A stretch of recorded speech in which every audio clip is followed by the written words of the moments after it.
बिस्मिल्लाहिर्रहमानिर्रहीम। अस्सलाम वालेकुम दोस्तों, आज जो लगातार हम कर रहे हैं रेशियो एनालिसिस, तो फाइनेंशियल स्टेटमेंट्स एनालिसिस, तो इसमें आप जानते हैं कि हमने जो है वो वर्टिकल एनालिसिस और हॉरिजॉन्टल एनालिसिस देखे हैं। इसके बाद हम अब रेशियो भी शुरू कर दी है, और रेशियो में आपने देखा कि हमने जो है लिक्विडिटी रेशियोज़ की रेशियोज़ देख ली हैं, जिसमें करंट रेशियो और एसेट रेशियो और अकाउंट सेबल टर्नओवर और डेज और इन्वेंटरी टर्नओवर और डेज कर लिए हैं। आज हमका जो है आज की वीडियो जो है हमारी वो है प्रॉफिटेबिलिटी के ऊपर। Profitability means that the success of operation of the business. What is the status of success of the business of the operation, कि हमारा जो ऑपरेशन है, जो कारोबार है, क्या वो ऑपरेट कर रहा है और वो ऑपरेट सही कर रहा है, वो प्रॉफिटेबल है। प्रॉफिटेबल होने की वजह से कंपनी जो है वो कंटिन्यू करती है अपने बिजनेस को और ऑपरेट करती है, एक्सपेंड करती है। और इसलिए इसमें क्रेडिटर्स और इन्वेस्टर्स जो हैं particularly are interested in profit, क्योंकि if there is a profit then they will be in a position to get dividend.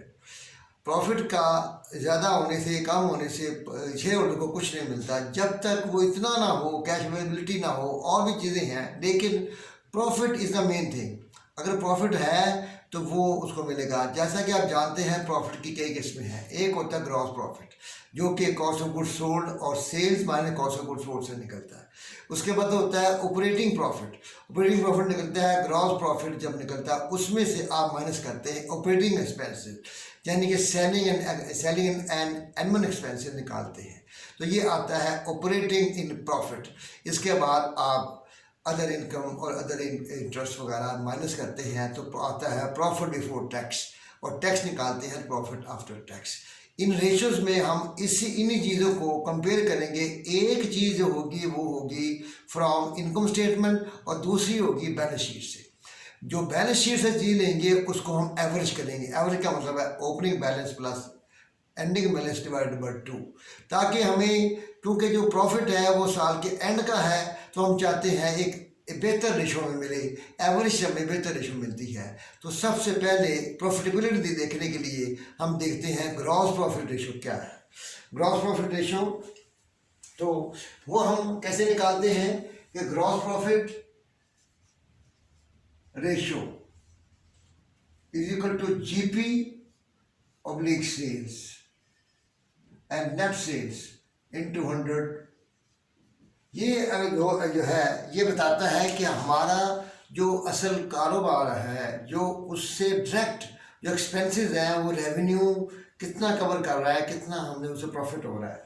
तो इस सिलसिले में सब मैं जो फिगरें ले रहा हूँ वो वही लिंक्स हैं या वही कीसों की बुक है, जो एक सवाल है उसमें दिया हुआ एग्जाम्पल में, वहाँ से फिगरें ले रहा हूँ। आप भी वहीं से फिगरें ले लें, वहाँ से मैंने फिगरें ली हैं। तो ग्रॉस प्रॉफिट उसका हुआ है 8,16,000 और इसकी नेट सेल्स है 20,97,000। इंटू 100 करेंगे तो इसका जवाब आता है 39% तकरीबन। तो इसका मतलब ये है कि हमारा जो प्रोडक्ट है उसकी डेट कॉस्ट जो है, डेट कॉस्ट है, ये कॉस्ट ऑफ गुड्स सोल्ड, ये हमें काफ़ी प्रॉफिट दे रही है। तो ये हमारे लिए बेहतर है ये ज़्यादा होना, ताकि ये ज़्यादा होगा तो नेक्स्ट एक्सपेंसेस को भी ये कवर कर सकता है। इसके बाद हमारा आता है कि अपना प्रॉफिट मार्जिन या प्रॉफिट मार्जिन। प्रॉफिट मार्जिन हम ये पहला है हमने किया जी, दूसरा ही प्रॉफिट मार्जिन।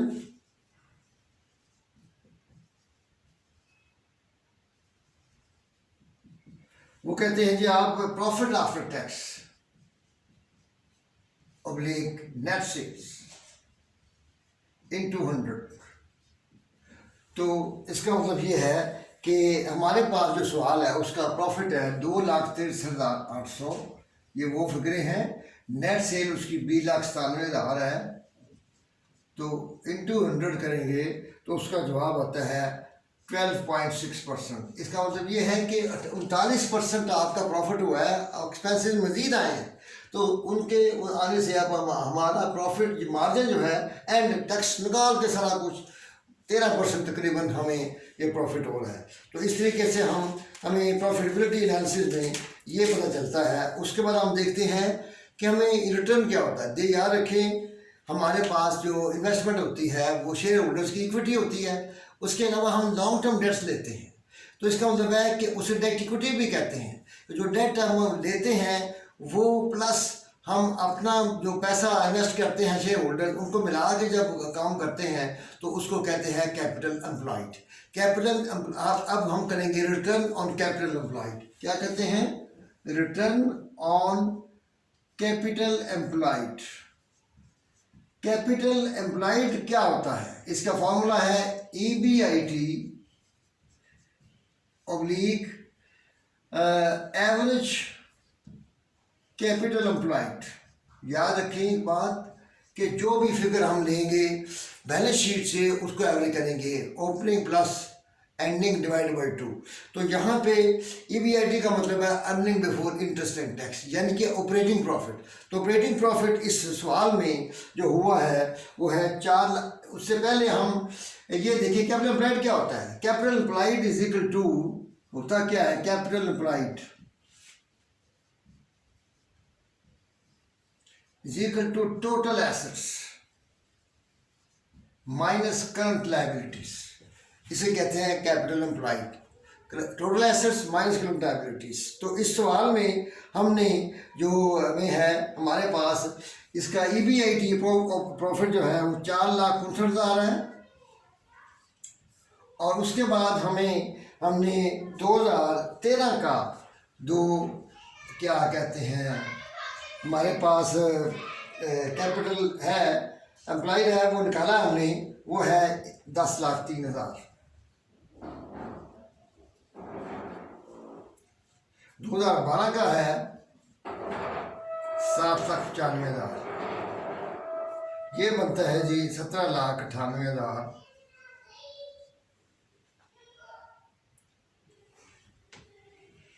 और डिवाइडेड बाई 2 करें तो ये आता है 8,99,000।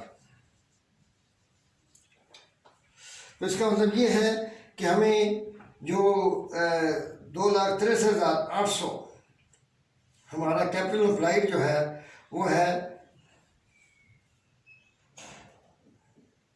4,59,000। सॉरी, ये गलत हो गया। हम यहाँ ये करते हैं capital employed 2013 total assets minus current liabilities is equal to 14,90,500। 2012 15,95,000 total assets minus 3,03,000 current liabilities 12,92,000। तो ये बनता है 27,82,500 डिवाइडेड बाई 2। तो ये आता है 13,91,250। ये आ गया आपका एवरेज कैपिटल एम्प्लॉयड। जब आपको समझ आ गई होगी, ये टोटल एसेट्स है, ये है करंट लायबिलिटीज, ये है टोटल एसेट्स। तो इस तरीके से अब हमारे लिए आसान हो गया कि हम इसको निकाल लें, और वो आता है जी 4,59,250। Return on capital employed is equal to 4,59,000 हमारा ऑपरेटिंग प्रॉफिट है, और ये हम जो है 13,91,250 से मल्टीप्लाई 100 करें तो ये आता है जी 33%। तो ये कैपिटल एम्प्लॉयड है, ये बड़ा इंपॉर्टेंट है कि आपने दोनों कैपिटल को मिलाकर कितने परसेंट कमाया है, रिटर्न कितना हुआ है। और रिटर्न हमारा ऑपरेशन भी होता है, ऑपरेशनल बिजनेस होता है, तो ये 33% हुआ है। उसके बाद हम चलते हैं रिटर्न ऑन इक्विटी। मेरा ख्याल है ऊपर कर लें तो ज़्यादा बेहतर होगा। नंबर तीन return on equity. Return on equity, ROE। इसका मतलब ये है कि रिटर्न ऑन इक्विटी का आपने जो इक्विटी से अपने ही से लगाई है, वहाँ पे रिटर्न ऑन कैपिटल एम्प्लॉयड में दो कैपिटल थे, एक कैपिटल इन्वेस्टर का, एक कैपिटल जो है वो लोन का, लोन डेट का। तो यहाँ पे अब जो हम देखें कि रिटर्न ऑन इक्विटी हमारा पैसा ही जो लगा है, तो उसको आप कैसे निकालेंगे? प्रॉफिट, अब इसके कंपोनेंट क्या है? Profit after tax oblique average equity. क्या है? Profit after tax oblique average equity. तो उसी सवाल में जो चीज़ें दी हुई हैं उसके मुताबिक हम यहाँ पे इसको निकालते हैं।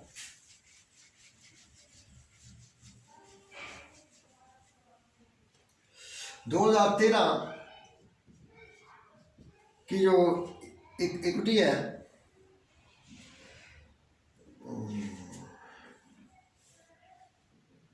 वो है 10,03,000 और 2012 की है 7,95,000। इनको हम जमा करें तो ये आता है जी 17,98,000।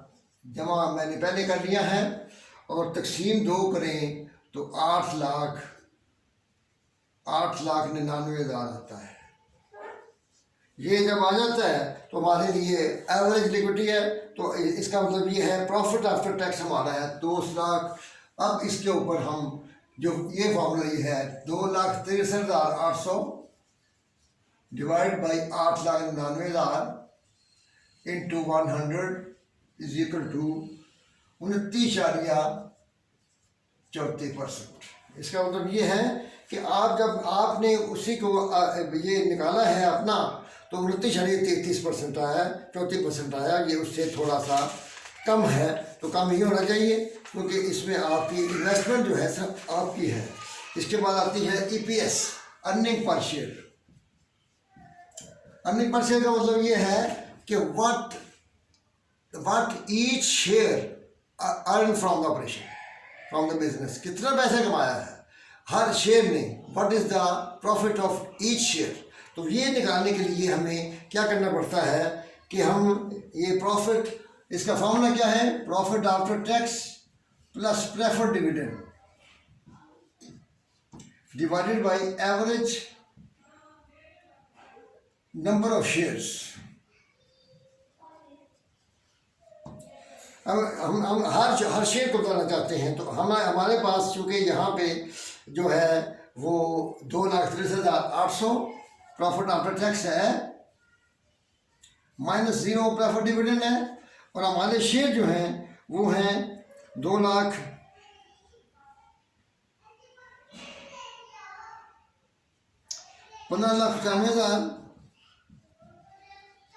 Plus 18,35,000 divide by 2 is equal to, ये आता है जनाब 1.2 टाइम्स।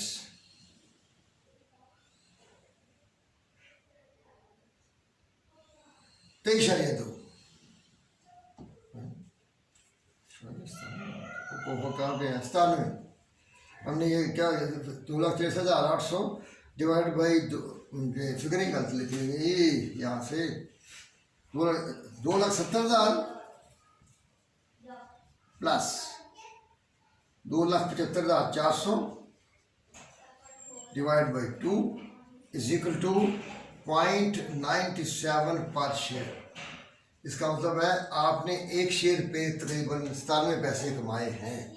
और ये जो है ये इस तरीके से आप निकालते हैं। और इसके बाद आता है जी हमारा अर्निंग पर शेयर के बाद अर्निंग पर शेयर पे out ratio.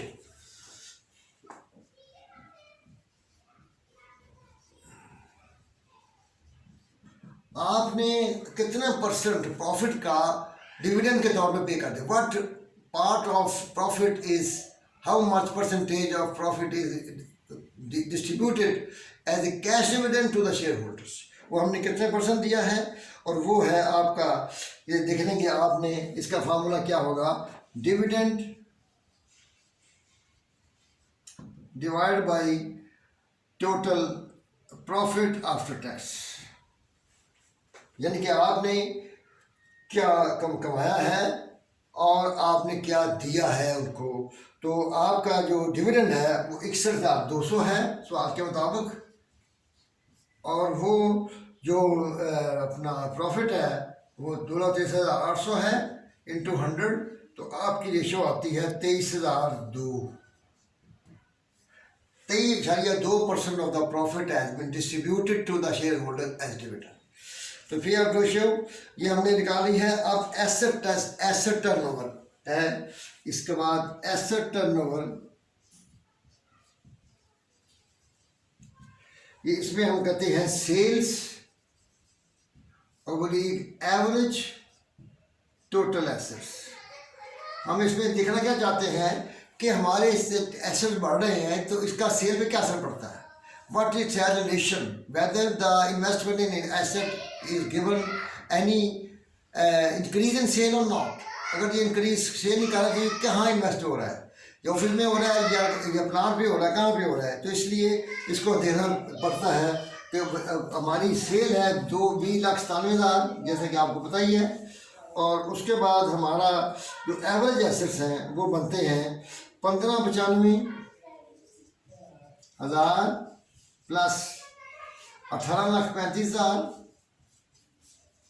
Divide by 2 is equal to 1.2 times. इसका मतलब ये है आप इसको ज़्यादा जो है ये बढ़ रही है तो ये हमारे लिए बेहतर है। इस तरीके से हमारी प्रॉफिटेबिलिटी के रेशो जो है ये हमने ख़त्म करनी है, और आप इसको जो है जो जान रखने वाली चीज़ है वो ये है कि इसके कंपोनेंट क्या हैं, इसका जो रिज़ल्ट है वो टाइम्स में है, परसेंटेज में है, उसका फ़ायदा क्या है, इंक्रीज अच्छी है या डिक्रीज अच्छी है, ये चीज़ें आपने ध्यान में रखनी है। और इसको डिटेल में आप पर किताब के साथ इसको पढ़ेंगे तो you will get the knowledge, और ये this is very important from every point of view.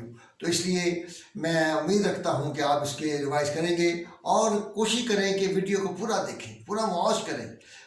आपके जितने सवाल होंगे इंशाल्लाह जवाब मिल जाएगा, अदरवाइज आप कमेंट्स कर सकते हैं। और अल्लाह ताला आपको कामयाबी दा फरमाए। अल्लाह हाफिज़।